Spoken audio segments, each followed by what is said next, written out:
Assalamualaikum warahmatullahi wabarakatuh. Kami dari kelompok 5 dengan anggota saya sendiri Gojana Hidayatullah dan Meka Angkola dan Muhammad Nur Najmi, Saki Dadeswara dan Tiffany akan menjelaskan pertempuran Palembang. Setelah Perang Dunia Kedua mereda dan berakhir dengan kekalahan Jerman dan Jepang, tentara sekutu melakukan ekspansi ke berbagai wilayah bekas jajahan mereka di dunia, termasuk Indonesia. Indonesia yang sebelumnya berada di bawah kekuasaan Jepang menjadi target pendudukan dengan dalih pembebasan tawanan perang, yakni tentara-tentara Belanda yang ditawan oleh Jepang. Namun tindakan ini ternyata menyimpan agenda terselubung pihak Belanda, yakni kolonisasi alias penjajahan kembali di bumi Nusantara. Agenda ini dengan mudah dapat diinduksi oleh pemerintah Indonesia yang baru sumber jagung kala itu. Keinginan Belanda yang membonceng agenda pasukan sekutu untuk kembali menjadikan Indonesia negara jajahan tentu saja memancing perlawanan di mana-mana, tak terkecuali di kota Palembang, Provinsi Sumatera Selatan. Rakyat Sumatera Selatan di saat itu bersatu dengan tegas menyatakan perang. Pasukan sekutu berhasil memasuki kota Palembang pada tanggal 12 Oktober 1945 di bawah komando Letnan Jenderal Karl Michael. Dengan dalih membebaskan pasukan Belanda yang ditawan tentara Jepang, pasukan sekutu melindungi aktivitas pasukan Belanda yang berniat menguasai kota Palembang sejak awal mendarat bersama pasukan sekutu. Jumlah pasukan Belanda yang datang semakin hari semakin bertambah banyak, hingga pada bulan Maret 1946, pasukan sekutu meninggalkan kota Palembang dan menyerahkan kekuasaannya kepada pasukan Belanda sepenuhnya. Inilah awal mula malapetaka meletus di kota Palembang. Konflik awal terjadi ketika pasukan Belanda menginginkan kota Palembang segera dikosongkan. Namun permintaan tersebut ditolak mentah-mentah oleh rakyat Palembang. Penolakan itu pun berakhir dengan baku tembak yang terjadi pada tanggal 1 Januari 1947. Pasukan Belanda menyerang markas Barisan Pejuang Republik Indonesia di Jalan Tenggurung.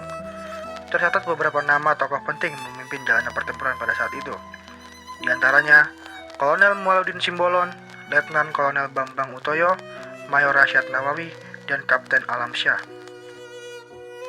Sejak aksi penembakan di Jalan Tenggurung, dalam waktu beberapa jam saja area pertempuran di kota Palembang berkembang semakin luas. Pusat pertahanan terkuat pasukan Belanda berada di Benteng Kuto Besak, Rumah Sakit Caritas, dan wilayah Pelaju. Sementara kekuatan pasukan pejuang tersebar merata di setiap tempat di kota Palembang. Pada hari pertama setelah insiden penembakan di Jalan Tenggurung, para pejuang menyerbu dan mengepung pasukan Belanda yang bertahan di semua sektor yang mereka kuasai sebelumnya. Pertempuran berakhir hingga pukul 5 sore, namun menjelang malam pasukan Belanda kembali menggempur dengan kendaraan lapis baja dan senjata penuh. Serangan ini mengakibatkan beberapa tempat strategis dikuasai pasukan Belanda. Di antaranya kantor telegraf, kantor residen, kantor wali kota, dan kantor pos. Pada hari kedua dengan panser dan tank canggihnya, pasukan Belanda berniat menyerbu dan menduduki Masjid Agung Palembang. Namun niat itu berhasil digagalkan oleh pasukan Batalion Geni, dibantu oleh rakyat dan para ulama pada saat itu. Pasukan pejuang bersama rakyat mengobarkan semangat jihad. Perlawanan yang dikorbankan akhirnya berhasil menahan laju gempuran pasukan Belanda. Masjid Agung dinyatakan selamat dari serangan sporadis pasukan Belanda. Sementara itu, dari arah Talang Betutu, pasukan bantuan Belanda yang hendak bergabung berhasil disergap oleh pasukan pejuang yang dipimpin oleh Letu Wahid Ludin. Pada hari ketiga, pertempuran terus berlanjut dan semakin sengit. Kehancuran terjadi di sebagian besar kota Palembang. Di hari ketiga ini, pasukan pejuang harus kehilangan salah satu putra terbaiknya, yakni Letu Ahmad Rifai. Beliau tewas terkena meriam kapal perang Belanda di Sungai Seroju. Namun, gugurnya Letu Ahmad Rifai justru memompa moral dan semangat para pejuang. Keberhasilan kegilang-gemilangan diraih oleh Batalion Geni yang dipimpin oleh Letda Ali Usman. Mereka sukses menghabisi 3 regu kavaleri pasukan merah Belanda. Pada hari keempat, bantuan pasukan datang dari Lampung di bawah komando Mayor Nurdin Panji. Bantuan pasukan juga datang dari Lahat dipimpin oleh Letjen Harun Sohar. Sementara, pasukan Belanda mulai terdesak, mereka mengalami masalah amunisi dan logistik akibat penghubungan hebat dari segala penjuru. Menjelang hari kelima, pasukan Belanda yang terkepung dan kekurangan pasokan memutuskan untuk meminta gencatan senjata.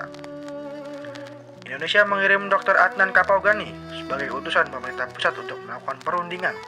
Setelah melakukan perundingan yang cukup alot, kedua belah pihak akhirnya bersepakat. Pihak Indonesia dengan pasukan TNI dan pejuang lainnya mundur sejauh 20 km dari pusat kota Palembang dan hanya menyisakan aleri polisi dan pemerintahan sipil Sementara dari pihak Belanda, batas pos-pos mereka hanya boleh didirikan sejauh 14 km dari pusat kota gencatan senjata. Dan tersebut menandai berakhirnya pertempuran 5 hari 5 malam sejak negosiasi soal kemerdekaan dinyatakan selesai. Pasukan Belanda pun bergerak mundur dari wilayah Sumatera Selatan. Nah, demikianlah sejarah terkait perang 5 hari 5 malam yang terjadi di kota Palembang. Terhitung dari tanggal 1 hingga 5 Januari 1947.